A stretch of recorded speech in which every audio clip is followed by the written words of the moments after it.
بقشة الأفران بحشوة جوز الهند والسكر والزبيب، حاجة كده في منتهى الجمال. هعرفك النهاردة ازاي تعمليها بطريقة عبقرية، طريقة سهلة جدا لأول مرة إن شاء الله هتشوفيها. وازاي لو حابة إن انت تعمليها بالزبدة، حابة تعمليها بخليط ما بين الزبدة والسمنة، وكمان لو حابة إن انت تعمليها بالسمنة بس. هنعرف كل التفاصيل والتكات النهاردة. بس يلا بينا بقى، قبل ما نبدأ الوصفة نسمي الله ونصلي على الرسول ونشوف معناه ايه. وأول حاجة هنبدأ فيها هي الشربات. شربات عايزينه شربات متوسط القوام زي شربات الجلاش، تمام تمام. هحط كوباية من السكر اللي هي 200 جرام، تمام. هنحط عليها كوباية الا ربع من المية، وهنديها باكت من الفانيليا. كل ده على البارد، يعني حط كل حاجتك على البارد. وهديها عصرة نص ليمونة ومعلقة صغيرة من عسل الجلوكوز، بس دي ما تصورتش، ولو حابة ان انت تستغنى عنها مفيش اي مشكلة. وبترفعيهم على النار. اول ما بيغلوا معاكي بتوطي النار وبتسيبيها حوالي 5 دقايق، وبعدين بتبقى معانا بالقوام ده. عايزينه يكون شربات متوسط القوام ويكون بارد.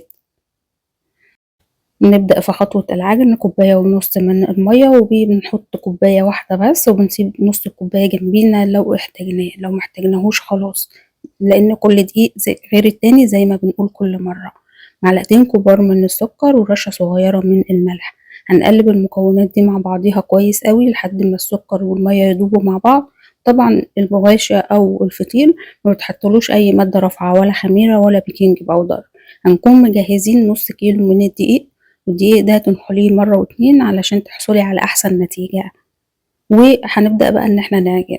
طبعا وأنا بعجن كان محتاج مية، بدأت إن أنا أحط مية واحدة واحدة لحد ما وصلت للقوام المطلوب. وأهم حاجة في عجينة النهاردة إن هي تتعجن كويس أوي، وتخدميها على قد ما تقدري علشان تديكي نتيجة كويسة. مش حابة إن انت تعجني على ايديكي وفي عجان، اعجني على العجان بيدي نتيجة أحسن وأحسن. باستخدم ايه للفطير، او بستخدم عجينة ايه، او دقيق ايه بمعنى اصح. انا بستخدم الضحى في الفطاير بالذات، يعني في الفطير بيدي نتيجة كويسة وعرقه بيكون كويس. تقدري تستخدمي اي نوع سايب من عند العطار، بس يكون بتاع معجنات، يعني يكون عرقه قوي علشان خاطر يستحمل معاكي العجن. طبعا انا نزلتها على الرخامة علشان اقدر اتحكم فيها واعجنها كويس، وبكده كنت وصلت للقوام المطلوب. خدت مني قد ايه من المية؟ خدت الكوباية ونص من المية، وزي ما قلنا كل دقيق غير التاني علشان خاطر ما تحطيش المية بتاعتك مرة واحدة وتحتاجي بعد كده ان انت تزودي دقيق. شايفين العرق بتاعه؟ هو ده المطلوب.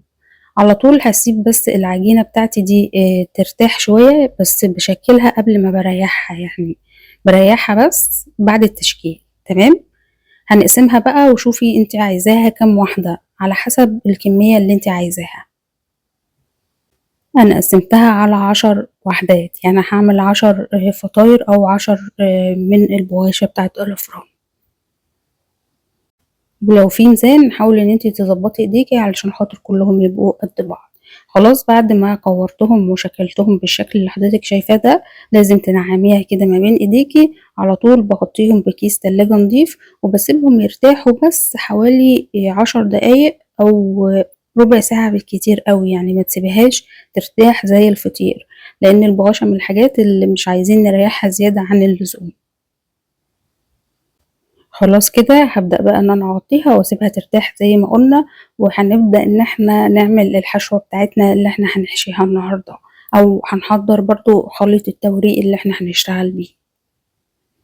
معايا 150 جرام من الزبدة على سمنة. عايزة تستخدميهم زبدة خالص تمام، عايزة تستخدميهم سمنة خالص برضو تمام، مفيش اي مشكلة. ال150 جرام دول بيكونوا كوباية الا ربع من المج بتاع الشاي. حطيت عليهم رشة كده من البيكنج باودر، ده بيخلي الطبقات بتاعتك مورقة. وشوية صغيرين خالص من الزيت، يعني بما يعادل حوالي معلقة من الزيت. هنقلبهم مع بعض كويس وهنركنهم على جنب. وهنحضر تاني حاجة الحشوة بتاعتنا. هنجيب طبق صغير هنحط فيه ربع كوباية من السكر، عليهم ربع كوباية من جوز الهند، وربع كوباية من الزبيب. طبعا أي حاجة عايزة تشيليها من الوصفة دي، سواء الجوز الهند أو الزبيب شيليها مفيش مشكلة. هنقلبهم مع بعض كويس وهتكون الحشوة بتاعتنا جاهزة. حابة تحطي ليهم رشة من القرفة كده حطي. هنجيب بقى أول واحدة اشتغلنا فيها، هنحطها كده في الطبق بتاع السمنة على زبدة، وهنكون دهنين الرخامة اللي احنا هنشتغل عليها بشوية من الزيت. وهتفردي، احنا النهاردة هنفرد بس مش هنفرد السمك اللي هو زي الفطير المشلتت اللي هو بيبقى رقيق قوي انك تشوفي الرخامة كده من تحتيه. لا، هنفرد بس مش هنفرد قوي قوي. هوريكي السمك دلوقتي اللي هتفردي عليه. لو لقيتيها بتكش معاكي زي ما بتكش كده افردي فيها مفيش مشكلة، بس حاسبي علشان ما تتقطعش منك. لو اتقطعت من على الاطراف مفيش مشكلة، اهم حاجة ان النص بتاعك يكون سليم. ايديكي نشفت وانتي بتفردي دهنة بسيطة خالص كده من الطبق اللي احنا شغالين بيه، وهتفردي بيها علشان تسهل عملية الفرد معاكي ومتخليهاش تتقطع معاكي. هنقفلها على بعضيها وحاول ان انت تسويها كده وتخلي شكلها حلو علشان ده هيفرق معاكي في شكل الفطيرة في الاخر. هنجيب بقى اي طبق كبير وهنرش عليه رشة من الزيت، تدهنيه كده كله من الزيت، وبتبدأي ان انت ترصي الفطاير كلها، بتخلصي كل الكمية. وبعد ما بتخلص ال10 فطاير او شوفي انت هتعمليها كام واحدة، هنشوف هنعمل مع بعض ايه دلوقتي. لحد دلوقتي الخطوات كلها سهلة واللي جاي ان شاء الله اسهل واسهل. خلصت كل الفطاير، هجيب الصاج اللي انا هشتغل فيه او هفرد فيه، وبندهنه برضو من نفس الطبق، يعني كل حاجة من الكمية الزبدة على سمنة اللي احنا مستعملينها.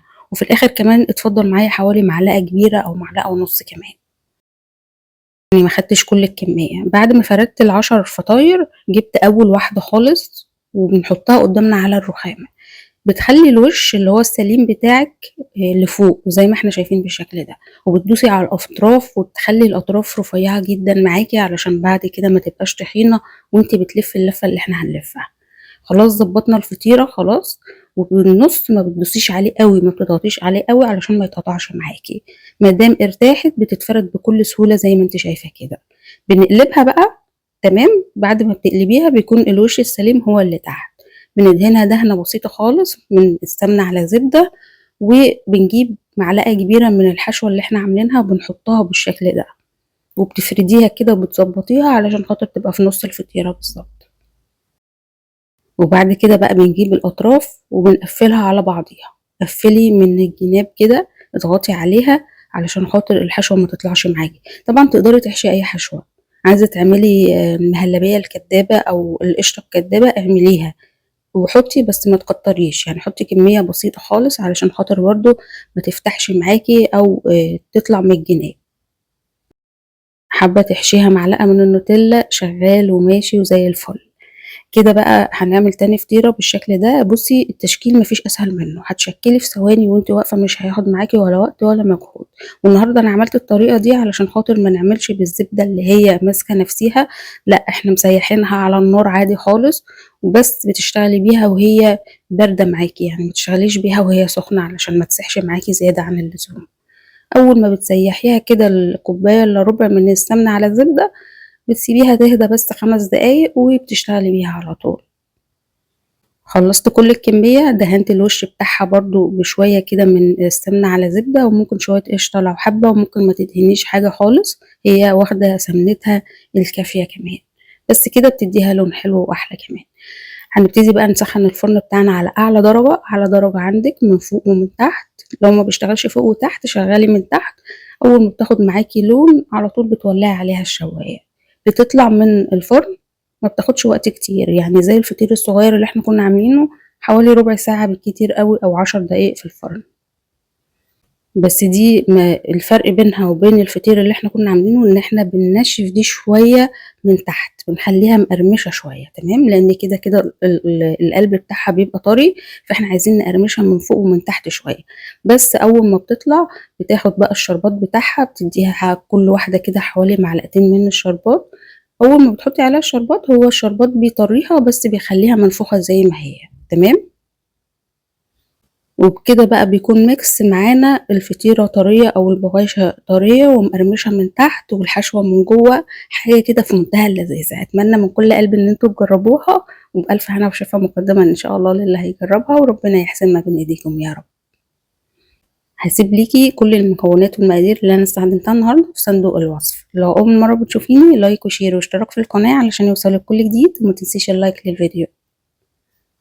طبعا حابة تستغني عن خطوة الشربات ديت مكسلة تعملي شربات مثلا وعندك عسل نحل ولا حاجة، ممكن تاخدي كام معلقة من عسل النحل تخفيهم بس بمعلقة مية لحد ما القوام يبقى زي نفس قوام الشربات، وبتسقي كل واحدة برضو معلقة أول ما بتطلع من الفرن، بتكون مسكرة وحلوة معاكي. وممكن تزيني وشها بشوية كده من السكر البودر. شايفين ما شاء الله التورقات عاملة ازاي؟ يعني الفطيرة كانت صغيرة معانا بس التورقات بتاعتها في منتهى الجمال، مقرمشة كده من تحت زي ما احنا شايفين، والقلب بتاعها مليان بالحشوة اللي احنا حطيناها. وعايزة اقولك الميكس بتاع الحشوة ده طعمه في منتهى الجمال، حاجة كده تحفة جدا جدا. لو في اي استفسار سيبيلي تعليق وانا هرد عليكي على طول، وبكده اكون خلصت الوصفة بتاعتي النهاردة. اشوفكم ان شاء الله في وصفة جديدة على الف خير، والسلام عليكم ورحمة الله وبركاته.